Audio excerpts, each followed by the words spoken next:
Ladies and gentlemen, we're back online. Welcome back to the XForceGlobal channel. I am an Elliott Wave analyst that specializes in the Elliott Wave Theory. Due to the inconvenience that we had with YouTube over the past couple of days, we were able to resolve it.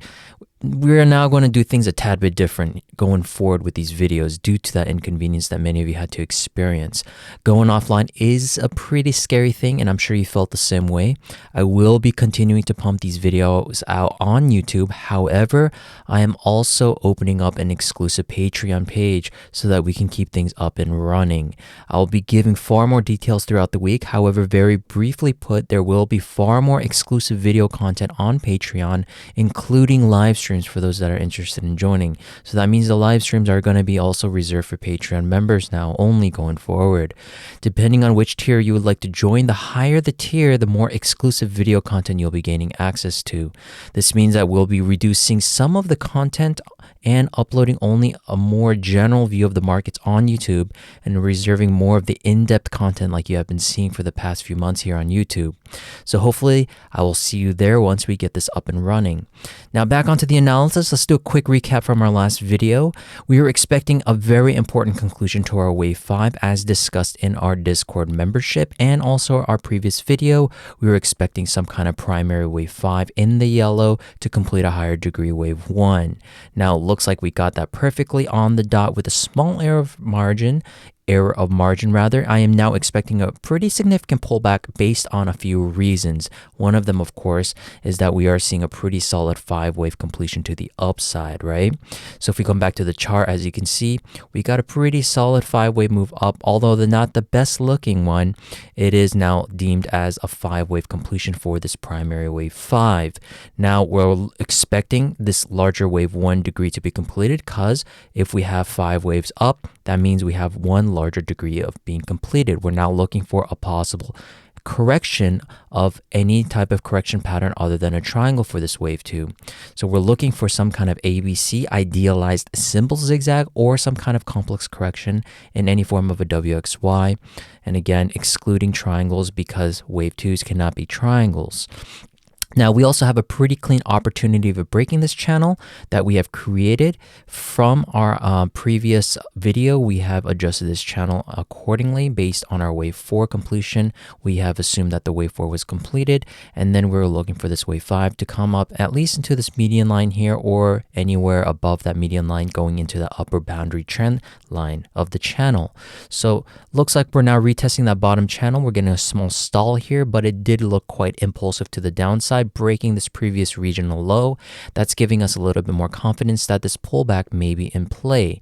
Now we have also a pretty clean opportunity of breaking this channel probably within the next few hours or even within the day. But most importantly is that this lower boundary trend channel that's being broken is going to be the key kind of confirmation and continuation that we're going to be creating our first actionary wave of this Wave 1 or Wave 2 rather.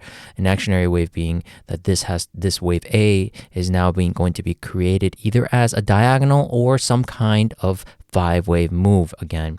Remember, Elliott Wave Theory is working on 5s and 3s, and the actionary wave with this respective move here that we're looking for is going to be that first Wave A.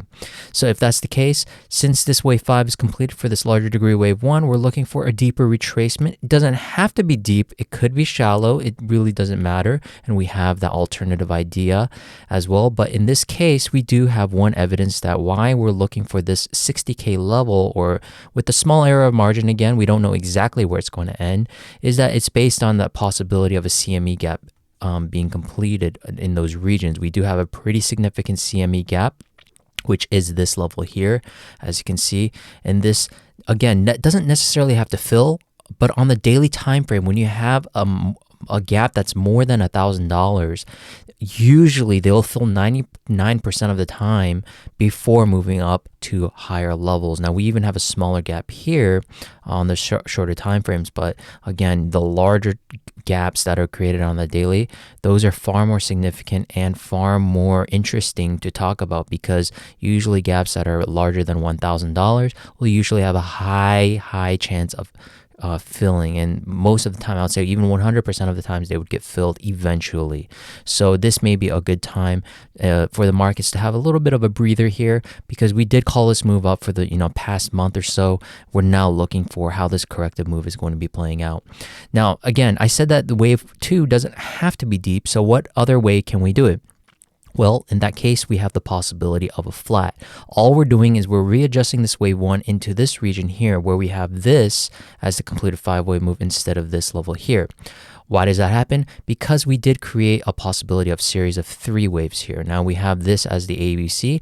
That brings us into the first possible wave A of a flat. Remember, flats are comprised of a 3, 3, 5 waves, meaning that this beginning structure has to be a 3 wave.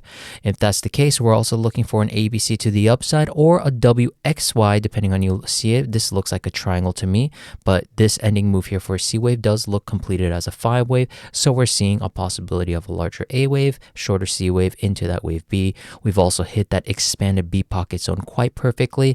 An expanded B pocket zone to me is going to be anywhere between the 105% up to the 138%, and that 1.382 zone is exactly on target that we were looking for. So all we're doing is, depending on the severity of this impulse and depending on how strong these pullbacks are, we're just looking for another 5-wave move down for that C wave for this expanded flat to continue.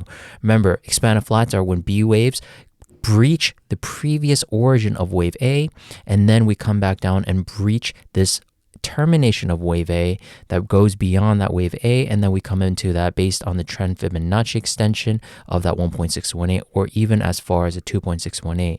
Now if we do reach this 1.618, we're also in that territory of that first scenario that we've been discussing of that possible CME gap zone, which is also a possibility of filling based on just this flat idea alone. So this gives us the idea that this could also be a shallow idea depending on how you want to see this depth of correction, and we're just working on the C wave just now.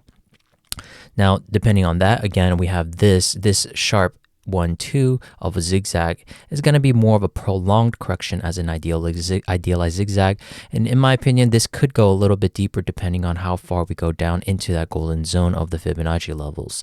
So that is kind of the overview of the markets, ladies and gentlemen. Hopefully that was helpful. Again, we had this move here from our last video that we're kind of just continuing the update on. This wave 4, I'm sure, let's zoom in a little bit. Let's see.